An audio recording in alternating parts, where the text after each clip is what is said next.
Our society is built on it. Security, happiness, and prosperity are often all wrapped up in it. But of all the things we're taught in school, this is often overlooked. In a capitalistic society, money is at the center of our way of life. Yet, when and where are we taught how to handle it, invest it, understand it? Tonight, education meets commerce when three of our community's most dedicated advocates come together to educate our children about business, banks, and the almighty buck. I'm Ernie Manusa, and this is Houston 8.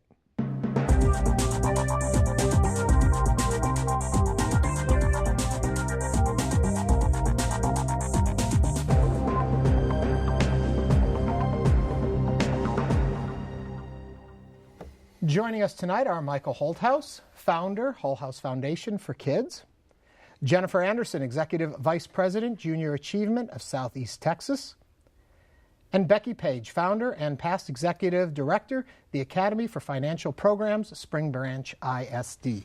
Welcome to all of you. And I think the easiest place to start with this whole topic is, when I went to school, I didn't learn any of this. And all of you are working within organizations that have realized it was important for kids to know about money. And I want to start with Becky. Where did you get the concept that this needed to be introduced? You know, I came from a financial planning background, and I guess I began to realize that when my own children didn't understand the concept of money, then something was wrong, because either I wasn't teaching it to them or the schools weren't teaching it to them. And so I decided to kind of explore the possibility of but maybe preparing them for what the money concepts were all about. And so I went forward with that and wrote a personal finance curriculum with Spring Branch ISD and some business leaders. And from there, it just rolled into the Academy of Finance program, and something to be just really proud and pleased to see grow. Michael, kind of the same question. Where was it? What was the warning sign to you that something needed to be done? I think if you look at education in America today, there's really two sides. One is academics, reading, writing, math, science. But the second side, which many would argue is the most important side, is the education we get from our family.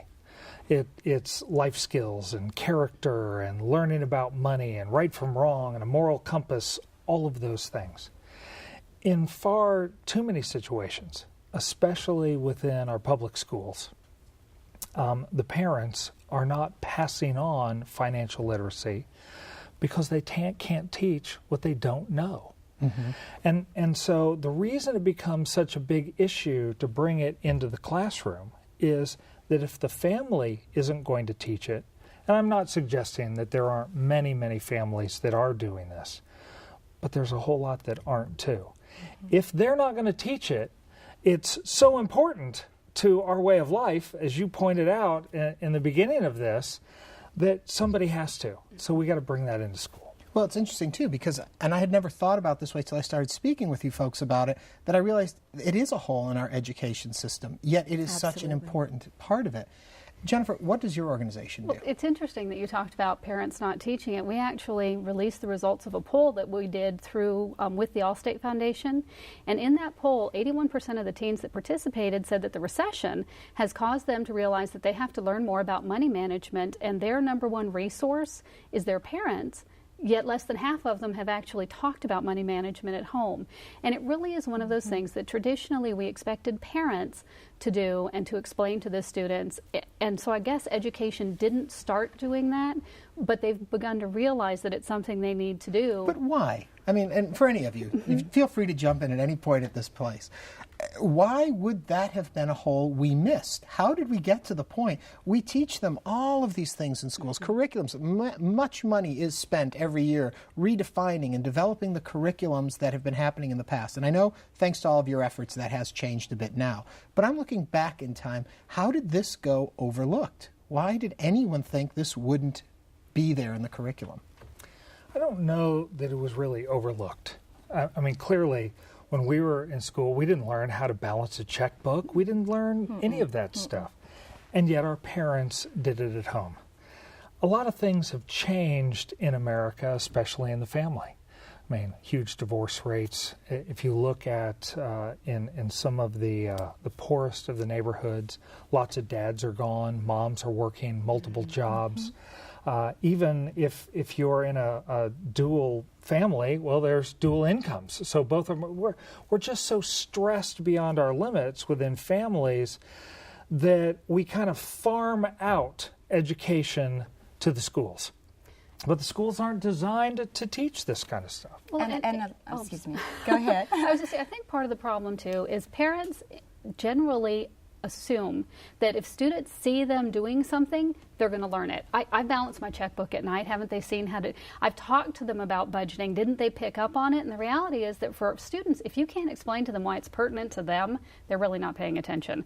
And so they didn't catch it when you were doing it. They weren't really listening. Until there is a consequence for them, they don't really have the desire to internalize this information and to use it for themselves. And that's one of the neat things about all the programs that we're all involved in, is it helps students see, oh my gosh, in my future, I need to have this. I'm going to have to be able to do this. And all of a sudden, they have the desire to learn it, and we have to build that in them. It's going to mean something to them. You were going to say, Becky? Well, I also think that sometimes parents don't address those issues because they have other people doing those things for them. Like they have their own CPAs and their own insurance agents, and they don't really pay attention to their own financial business. And so when it comes to really putting it out there on the table to their children, it's not pertinent. It's not something that they see every day. And I'm going to correct you in a little bit of what you said from what you already told me, actually, is that part of the reason you put together your program was that a lot of the kids in our public school systems might not be going on to college.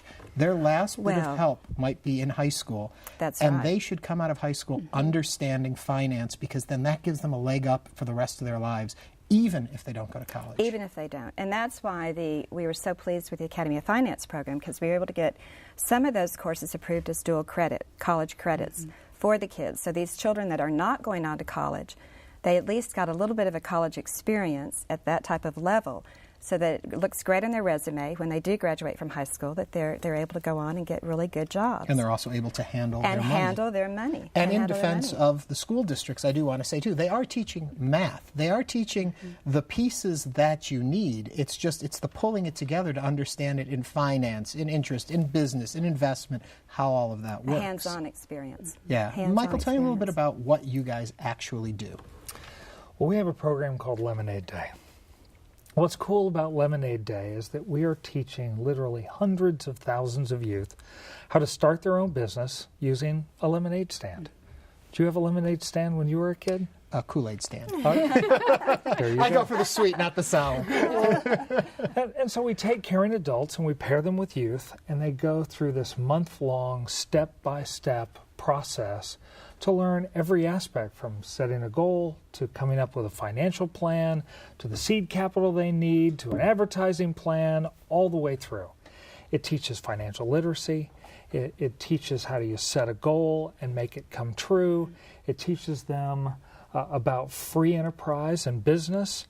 And after all, that's what America is all about. It's about free enterprise. Absolutely. I mean, every job in America was created by an entrepreneur at some time or another. We just need more of them. Well, and it also teaches them about self-confidence and teammanship, how to work with others, how to relate with people as they're trying to sell their little cups of lemonade. I mean, I think it's a great program. Tell me a little about what your program was set up to do. What was the curriculum and how were you using it with the kids? We started with a personal finance curriculum for sophomores in high school, and then from there they went on to... Explain, what would they learn in that particular curriculum?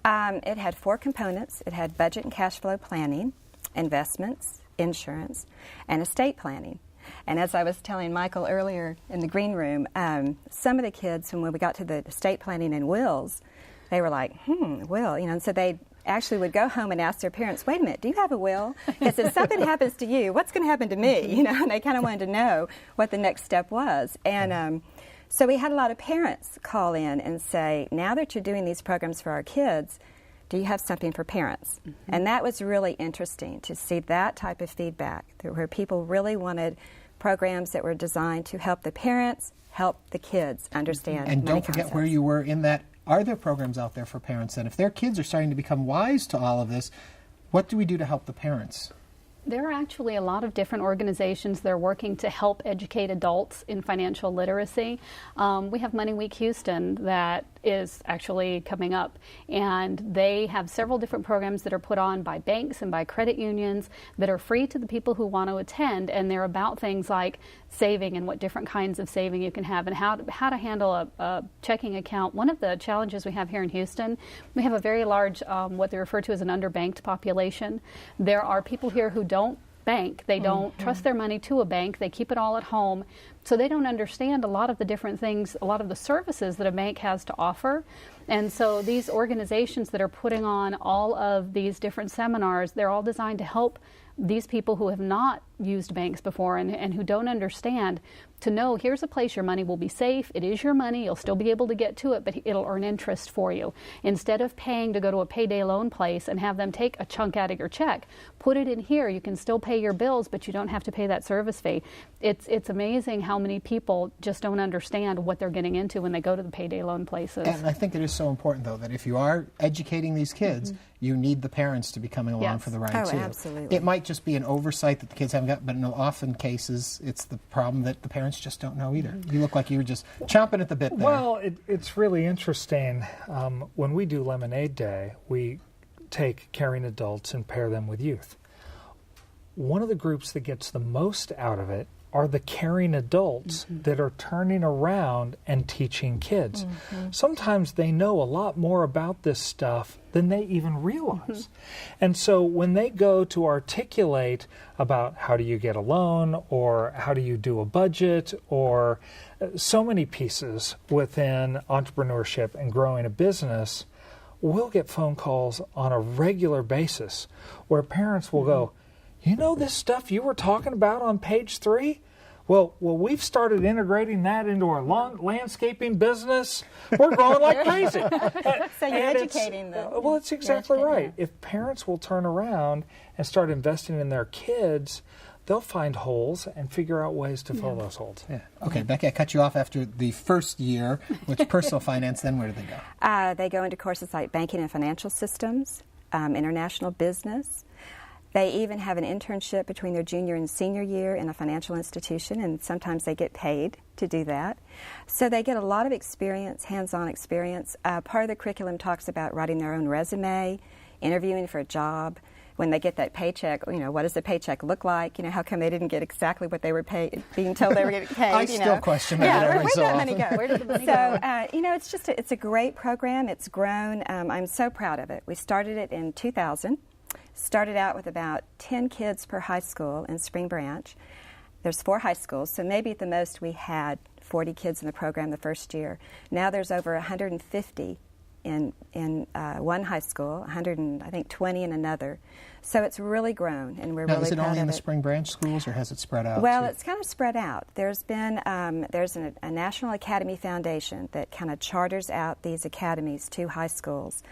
And some districts take the charter and some districts do their own academy program. But personal finance, as of August of 2011, so this coming fall, will be kind of incorporated into the existing curriculums. It won't be a course on its own, but the tech skills that go with it will be kind of incorporated into like economics, math. All schools across the state, or in just the selected schools? In Texas, yes. In Texas, it's a mandated state requirement. It had been mandated several years ago. This coming year, they're actually writing it in as something that will be tested because it was a requirement, but the kids weren't tested on it. They've rewritten the TEKS for this year, and it's now going to be something that the students are going to be tested on. Wonderful. But what I am concerned about, and I hope will change as time goes on, is that in the United States, of all of our states, Texas is one of 20 states that are incorporating personal finance into their curriculums. But there are 25 to 26 states that do not do anything with personal finance in their curriculums.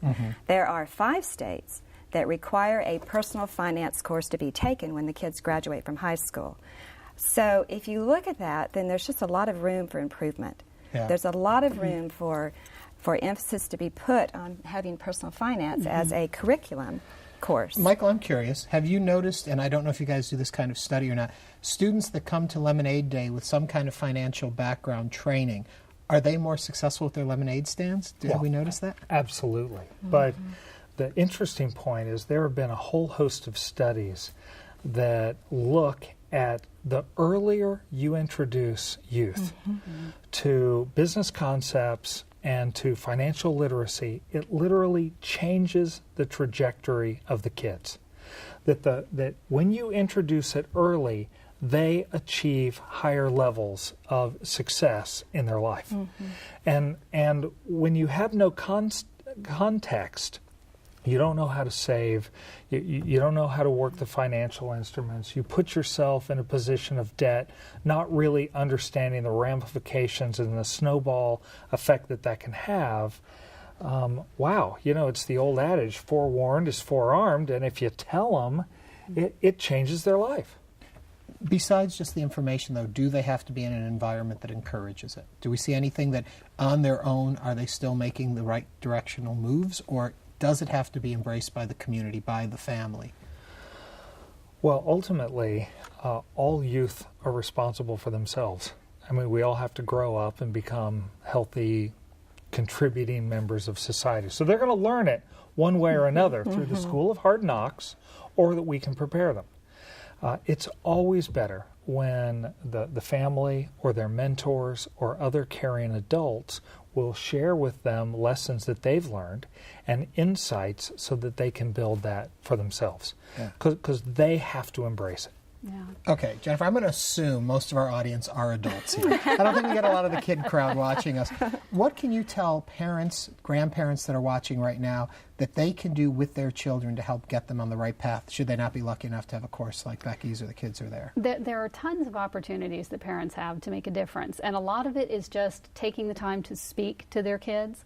We have a program that we've only had for a few years. It's called JA Finance Park, and it is about financial literacy. And the interesting part for me is when I was training the adults, because a teacher has about 20 hours of curriculum they do with the kids before they come to our simulation. I can't tell you the number of people that said, can I take this home to my husband, my wife, my child, It's interesting that as adults, we're not terribly comfortable with how to talk about this. I had several board members that volunteered for us, and they came up to me and said, my child is never going to want for anything, but I've never really understood how to explain to them how to do this. And so using the sheet that we have that actually delineates a budget, there's 18 different categories. When they come into our simulation, they're given a little card, and it'll say, okay, Michael, you're 28 years old. You make $30,000, you've got 2 kids, one's 5 and one's 8, it's time to balance your monthly budget. And the kids have to take their annual salary, calculate a net monthly income, and then they go through the 18 different categories, and they figure there's a minimum and a maximum that they can afford. And during the 4.5 hours they're in the simulation, they have to balance their budget. And it is incredibly eye-opening to them, one, how much they cost as a child. I cannot tell you the number of students that leave going, I'm never having kids, they're way too expensive. Because they realize they can't go out to dinner alone, they have to go out to dinner with their family. They can't go clothes shopping alone. They have to buy clothes, and sometimes they have to buy clothes for their kids and not for themselves because there isn't enough money in there. And if you just open that dialogue as an adult, if you just talk to them and say, hey, we're doing, if you're somebody who has enough money, we're doing okay financially, we're fine. But here are the things we have to watch to make sure we're okay. For instance, the transmission broke this month, and you had to get those 2 teeth replaced. You had knocked out during football. That's why we didn't get that new PlayStation, because that money wasn't there this month. Yeah. Talk to them about it. Parents, for some reason, seem to feel like this is a very secret issue, and they shouldn't be sharing that information. But if they just start that conversation, the student will start to understand a little bit more about where the money comes from, how much there is, what has to be done with it, and that will help them to be more successful as they get older. Having run through that simulation, reasonably educated, making those step-by-step decisions that seem perfectly rational, you quickly learn you have too much month at the end of your money. And it's a great program, really great program. Is there an opportunity to do any of this online without having to go anywhere? If somebody's just interested in trying to work through these kind of equations, can they do that? Yes, absolutely. I know most of the banks have a financial, they have all different kinds of programs that are financial literacy, and they have some that are divided for elementary kids, for middle school, for adults. They have that there. I know that we are working on a program that's going to be online that we're going to be offering to the schools, where they'll have an opportunity for some of those folks that can't get to our simulation or don't have one of our volunteers in the class talking about it. They'll be able to use that to run through it and to learn. And it's funny because we've gotten to the point where we've realized that for kids, it has to be fun and a game, and so they're starting to make everything into a game, and then they want to go play, and they want to be the one who pays their bills off first, and they want to be the one that does everything first. And I know that there are a lot of online resources that are available for people to get some information and figure out how to get started, how to be able to do this with their kids, whether they have one income or they're working 3 jobs just to get the bills paid. There are opportunities. The hardest part for people in that situation is taking the time to do it, because that's what they really don't have any of to give to their kids. Right. You know, something that I think that we need to talk about is a little bit of the instant gratification that credit cards have kind of given the capability to students and to young adults to have. You know, if you had to go to the bank and take cash out and then go pay for an item, you might think twice about doing that. But with credit cards, it's so easy to just go online, give the credit card number, buy the product, and it's, you know, you see it on TV and you buy it immediately. It's all instant gratification. And I think we need to start teaching our children, you know, that's sometimes it's okay, but most of the time we need to think twice and not fall into that role of our wants and our desires instead of our needs and our So the checking account has been turned into a debit card. It has. And you're not keeping a ledger for you to review back as to where you've spent your money and where your priorities are, and it is problematic. And, you know, a lot of the kids, when we started our personal finance curriculum, a lot of the kids said, you know, ATM card, well, that's like a gift certificate, isn't it? I went, no. You know, it's a little bit more than a gift certificate, and sooner or later it does catch up to you. And I think that's a fallacy. I think, you know, credit, the extension of credit has been somewhat a component. Freshman year of college, our big joke was we were in Chicago, all got Marshall Field's credit cards. We all spent them up to the limit, not even thinking. And the next few years we spent paying off that first big spend. If you could pay them off, if you could. So it was, Michael, let me take you back to more about Lemonade Day. Okay. So it's coming up. It is not just here in Houston, it's all across the country. Yeah, take me into the details of it a little more. Well, it started here in Houston some 4 years ago. This is our 5th year. It's grown like crazy. We've gone just from Houston to 31 cities across the country, with our goal to be to do 1 million stands in a single day in 100 cities across America by 2013. The thing that's so unique about Lemonade Day, and when the kids go through it, what they really learn is that you can set a goal, you make a plan, you work that plan, and you can become anything you want. And so by experientially going through that, they can infer that to their life.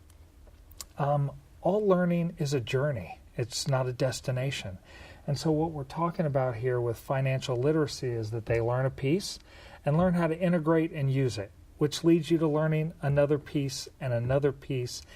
And that's what changes the trajectory. Can they learn all this? Can it really make an effect when it's just for one day, for one stand? You know, if all it was just a fun experience like going to a movie, no, it wouldn't affect you. But what Lemonade Day does is cause you to look at the world differently. Look that I can start out by deciding what I want to accomplish and take meaningful action to make that come true. When you look at the world that way, whether it's how do I make a budget work, or how do I become a great artist, or whatever their American dream is, that's the breakthrough. And that's why otherwise, you know, a lemonade stand, when you tell somebody that we're teaching kids how to start your own business with a lemonade stand, everybody smiles because they all know what that means and they get it. And I think its simplicity and that so many people can be involved is why it's grown so fast. Website where people can get more information on this? lemonadeday.org. And we'll have it on our website so people can get that information there. Problem, fear, worry, if this stuff is not being taught, if kids aren't getting this information, what happens to us all? I think we already saw that. Well, I mean, we've experienced firsthand I as a think nation. we're looking at it right now, but I do think credit abuse, credit card abuse. I think the Federal Reserve consumer reports say that the average credit card debt of a young adult, age 18 to let's say 25, is $3,000 a year, short-term credit debt. And that's just a huge number for somebody that's coming out of high school and really doesn't have a career job, maybe, and trying to pay that back. And it's just really disturbing. Same kind of problem with our national debt. And our national debt. Jennifer, right, before we go, yeah. define fiscal responsibility for me. Well, I'm not sure that I can give you the exact definition, but I can tell you that when we talk to the students, what we share with them is pretty much the thing that we all know. You can't spend what you don't have, and you need to plan for what you're going to need. As they go through whatever stage of life they're in, we have programs kindergarten through 12th grade, so whatever grade level they're in, there is something they need to know about fiscal responsibility. They don't get everything that they want. They've got to plan things out. They need to know, as you said, what their goal is and what they want to accomplish. And they have to be responsible themselves for what they're doing. I have to be responsible for the time right now, so I thank you all for coming in. I don't want to overdraw on time. Each week we invite you to visit our home online at HoustonPBS.org. Simply click on the local programs bar, pick Houston 8, and you can join our online community. Read about the guests, learn more about the topic, and even watch past episodes. Now here's a programming note for you. Coming up Wednesday night at 10 p.m., we'll be airing the special Earth, the Operator's Manual, a look at fossil fuels, Earth's climate history, and our future energy options. Then, next week on Houston 8, we'll continue the conversation right here. If you have a question or comment that you would like to share with us on that topic, feel free to email us at houston8@houstonpbs.org. The show we were supposed to do on gambling will be back in a couple of weeks, so you didn't miss anything. Until next time, I'm Ernie Manous. Thank you for joining us. Have a great week.